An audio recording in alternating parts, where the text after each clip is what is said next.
Hello, boys and girls, fifth graders. This is Miss Ohm. I'm going to be reading you chapters 17 and 18 from the BFG. I'm assuming that by now you probably know what we're going to be doing if you've been following the videos that the other teachers have been doing. And so the format is pretty much the same. We're going to be using our comprehension packet. And these are for chapter 17 and 18. This is backwards. I don't know how to make it go the right way for you. It's been a while since we've seen you all, and I hope things are going well, and I hope that you've been enjoying this book. First of all, I think that you are aware that you can stop the video at any time by just clicking the pause button, which is what I'm going to ask you to do in a little while. So for your vocabulary words, you have 3 words that you're going to be looking for in chapter 17 and 18, and they are determined. And you have the vocabulary in your packet, but determined, the definition for determined in the packet is resolute, which you might need a definition for also. And so in our own words, when we are resolved or resolute to do something or determined to do something, that means we've really decided that we're going to do this and we're going to put a lot of effort into it. So we're determined. Speechless, we can take that word apart. Speech, we know that that means to talk, and less means not having the ability to speak. So we're going to find that one of our characters is speechless, or that she, for a little while, she kind of doesn't know, she has no words to say. And then the word swivel is the last one you're going to be looking for, and that just means to turn something. So I'm going to start with the quick write, and you can pause at this point now, or this one it's not necessary to do right before we read. If you want to do this one afterwards, you can do your quick write afterwards. So your quick write question is, have you ever seen a famous person? We want you to write about that. Tell us who it was, and maybe how you happened to meet this famous person, how you felt about it. If you have not met anybody famous, who would you like to meet that is somebody that is notable? And it doesn't ask the question in your comprehension packet, but it would be good if you told us who you'd like to meet and why you want to meet this person. Again, whenever you answer any of your questions, please make sure that they're in complete sentences. At the end of the reading, you're going to be filling in your vocabulary words into the spaces in the sentences that are there. You will have 2 multiple choice questions, and you can always go back to your copy that was printed out by the school of the BFG to look for these answers. You have your comprehension and analysis questions, and maybe we'll go over those at the end of the reading. So to kind of like give a recap of the last 2 chapters, Sophie, our heroine in the story, she's learning that the other giants, the nasty giants, are on their way to England, where Sophie is from, to eat the children there, and she's horrified by this. So she wants to come up with a way to stop the other giants. So she and the BFG come up with a plan where they're going to take some of the components from some of the other dreams that the BFG has been mixing up and saving. And he's going to mix up a dream that he's going to give to the Queen of England.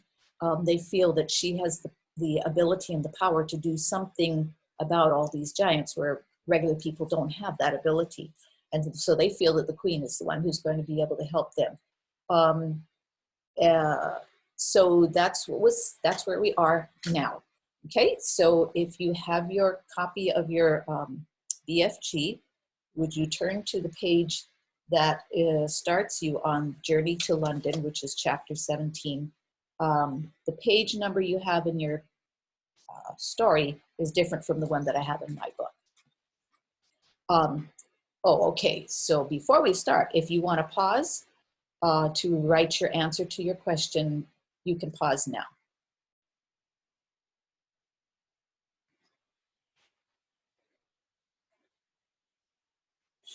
Okay, so if you finished, that's great. If you didn't, you can always finish later. So let's start with Journey to London, and then we're going to go on to the palace. The great yellow wasteland lay dim and milky in the moonlight as the big friendly giant went galloping across it. Sophie, still wearing only her nightie, was reclining comfortably in a crevice of the BFG's right ear. Oh, that's another word. A crevice is kind of like a little crack or space in something. She was actually in the outer rim of the ear, near the top where the edge of the ear folds over, and this folding over bit made a sort of roof for her and gave her wonderful protection against the rushing wind. What is more, she was lying on skin that was soft and warm and almost velvety. Nobody, she told herself, had ever traveled in greater comfort. Sophie peeped over the rim of the ear and watched the desolate landscape of giant country go whizzing by. They were certainly moving fast. The BFG went bouncing off the ground as though there were rockets in his toes, and each stride he took lifted him about 100 feet into the air. But he had not yet gone into that whizzing top gear of his when the ground became blurred by speed and the wind howled and his feet didn't seem to be touching anything but air. That would come later. Sophie had not slept for a long time. She was very tired. She was also warm and comfortable. She dozed off. She didn't know how long she slept, but when she woke up again and looked out over the edge of the ear, the landscape had changed completely. They were in a green country now with mountains and forests. It was still dark, but the moon was shining as brightly as ever. Suddenly, and without slowing his pace, the BFG turned his head sharply to the left. For the time during the entire journey, he spoke a few words. "Look, quick, quick, over there," he said, pointing his long trumpet. Sophie looked in the direction he was pointing. Through the murky darkness, all she saw at first was a great cloud of dust about 300 yards away. "Those is the other giants all galloping back home after their guzzle," the BFG said. Then Sophie saw them. In the light of the moon, she saw all 9 of those monstrous half-naked brutes thundering across the landscape together. They were galloping in a pack, their necks craned forward and their arms bent at the elbows, and worst of all, their stomachs bulging. The strides they took were incredible. Their speed was unbelievable. Their feet pounded and thundered on the ground and left a great sheet of dust behind them. But in 10 seconds, they were gone. "A lot of little girlsies and boysies is no longer sleeping in their beds tonight," the BFG said. Sophie felt quite ill.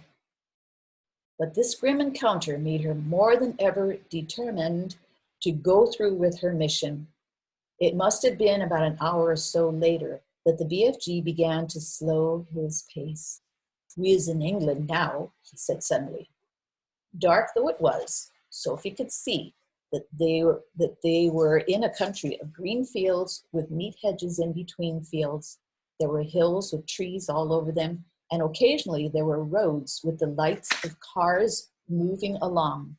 Each time they came to a road, the BFG was over it and away, and no motorist could possibly have seen anything except a quick black shadow flashing overhead. All at once, a curious orange-colored glow appeared in the night sky ahead of them. "We is coming close to London," the BFG said. He slowed to a trot. He began looking about cautiously. Groups of houses were now appearing on all sides, but there were still no lights in their windows. It was too early for anyone to be getting up yet. "Someone's bound to see us," Sophie said. "Never is they seeing us," the BFG said confidently.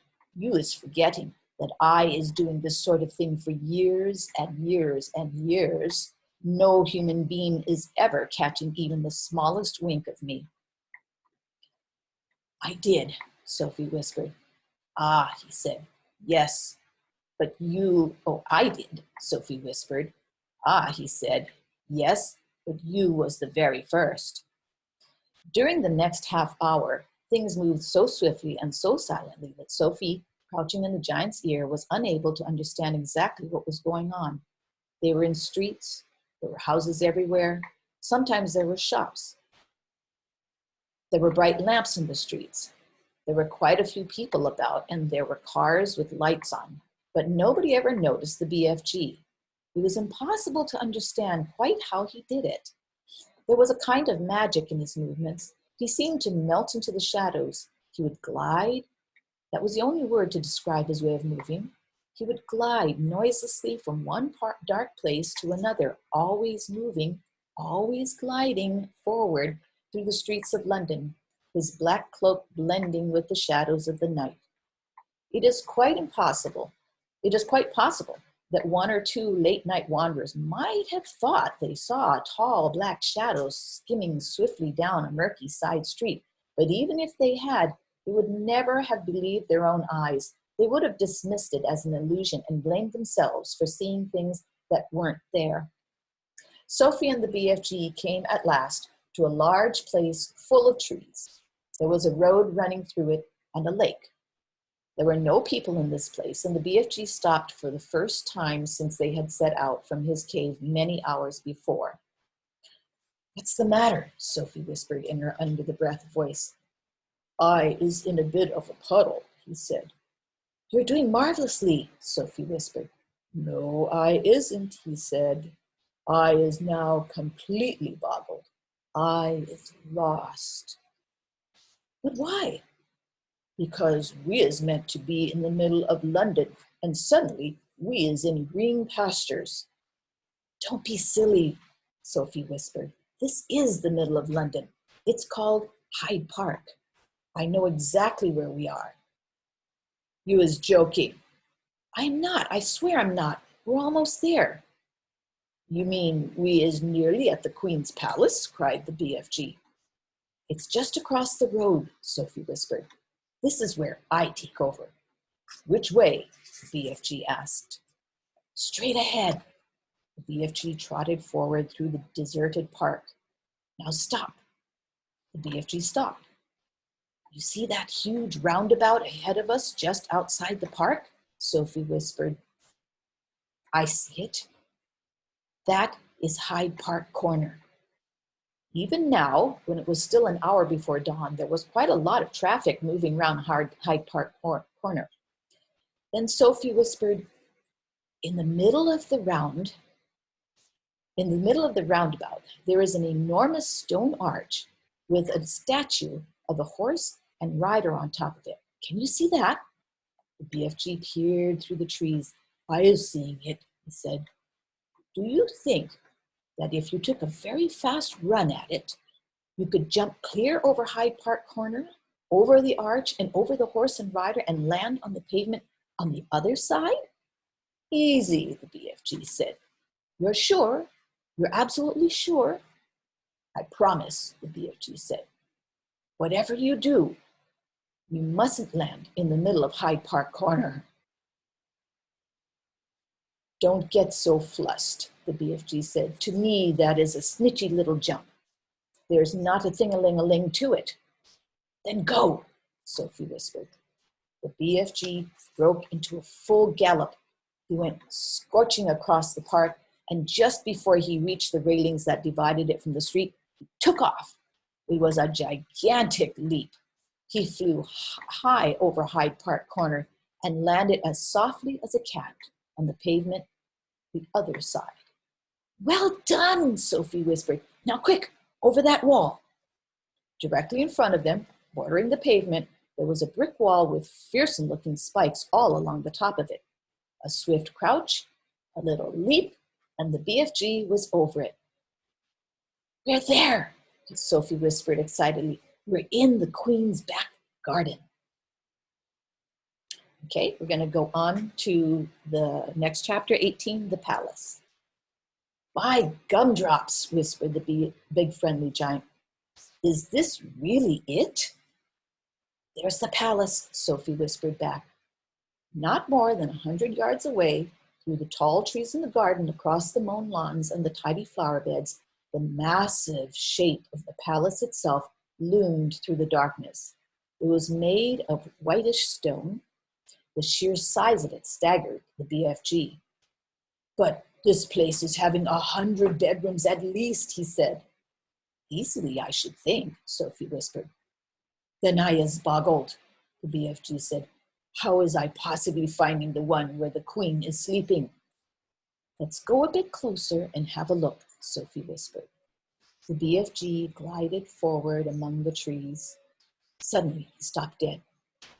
The great ear in which Sophie was sitting began to swivel round.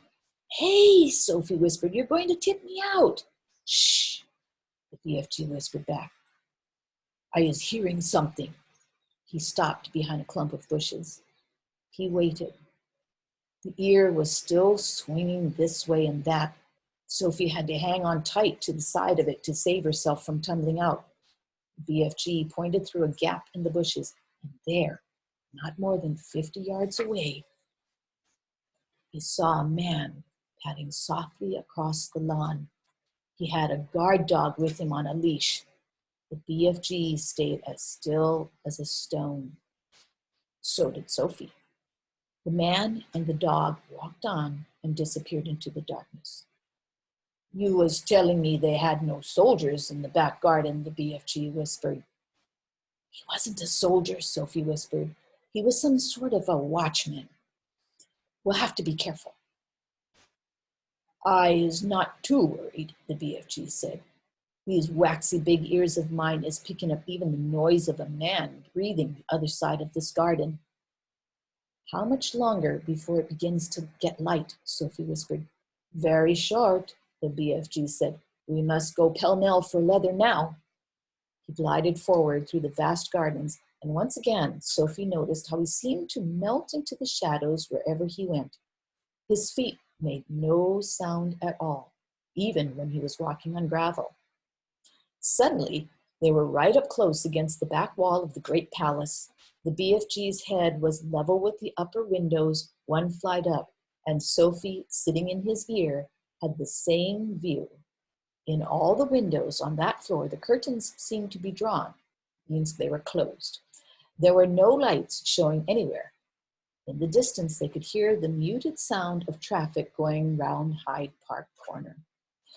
The BFG stopped and put his other ear, the one Sophie wasn't sitting in, close to the first window. "No," he whispered. "What are you listening for?" Sophie whispered back. "For breathing," the BFG whispered. "I is able to tell if it is a man-human being or a lady in the breathing voice. We has a man in there, snortling a little bit too." He glided on, flattening his tall, thin, black-coated body against the side of the building. He came to the next window. He listened. "No," he whispered. He moved on. "This room is empty," he whispered. He listened in at several more windows, but at each one he shook his head and moved on. When he came to the window in the very center of the palace, he listened, but did not move on. "Oh ho," he whispered, "we has a lady sleeping in there." Sophie felt a little quiver go running down her spine. "But who?" she whispered back. The BFG put a finger to his lips for silence. He reached up through the open window and parted the curtain ever so slightly. The orange glow from the night sky over London crept into the room and cast a glimmer of light onto its walls. It was a large room, a lovely room, a rich carpet, gilded chairs, a dressing table, a bed, and on the pillow of the bed lay the head of a sleeping woman. Sophie suddenly found herself looking at a face she had seen on stamps and coins and in the newspapers all her life. For a few seconds, she was speechless. "Is that her?" the BFG whispered. "Yes," Sophie whispered back. The BFG wasted no time. First, and very carefully, he started to raise the lower half of the large window. The BFG was an expert on windows. He had opened thousands of them over the years to blow his dreams into children's bedrooms. Some windows got stuck. Some were wobbly. Some creaked. He was pleased to find that the Queen's window slid upward like silk. He pushed up the lower half as far as it would go so as to leave a space on the sill for Sophie to sit. Next, he closed the crack in the curtains. Then, with finger and thumb, he lifted Sophie out of his ear and placed her on the window ledge with her legs dangling just inside the window, but behind the curtains. "Now don't you go tip-toppling backwards," the BFG whispered. "You must always be holding on tight with both hands to the inside of the windowsill." Sophie did as he said. And there's a picture of what they're doing right now. And there's Sophie sitting on the windowsill. It was summertime in London, and the night was not cold, but don't forget that Sophie was wearing only her thin nightie. She would have given anything for a dressing gown, not just to keep her warm, but to hide the whiteness of her nightie from watchful eyes in the garden below. The BFG was taking the glass jar from the pocket of his cloak. He unscrewed the lid. Now, very cautiously, he poured the precious dream into the wide end of his trumpet. He steered the trumpet through the curtains, far into the room, aiming it at the place where he knew the bed to be. He took a deep breath. He puffed out his cheeks and poof, he blew. Now he was withdrawing the trumpet, sliding it out very carefully like a thermometer. "Is you all right sitting there?" he whispered. "Yes," Sophie murmured. She was quite terrified, but determined not to show it. She looked down over her shoulder. The ground seemed miles away. It was a nasty drop. "How long will the dream take to work?" Sophie whispered. "Some takes an hour," the BFG whispered back. "Some is quicker. Some is slower still. But it is sure to find her in the end." Sophie said nothing. "I is going off to wait in the garden," the BFG whispered. "When you is wanting me, just call out my name, and I is coming very quick." "Will you hear me?" Sophie whispered. "You is forgetting these," the BFG whispered, smiling and pointing to his great ears. "Goodbye," Sophie whispered. Suddenly, unexpectedly, the BFG leaned forward and kissed her gently on the cheek. Sophie felt like crying. When she turned to look at him, he was already gone. He had simply melted away into the dark garden. And that's the end of our 2 chapters. So now, it might be interesting to think about that kiss that he gave her and what that meant and why she felt like crying about all of it. But anyway, so now you have your comprehension questions in your packet. So let's see. You're going to go over what do the BFG and Sophie see on their way to England. Describe the setting of the Queen's Palace. If you were Sophie, how would you feel in this situation, knowing you were about to speak to the Queen?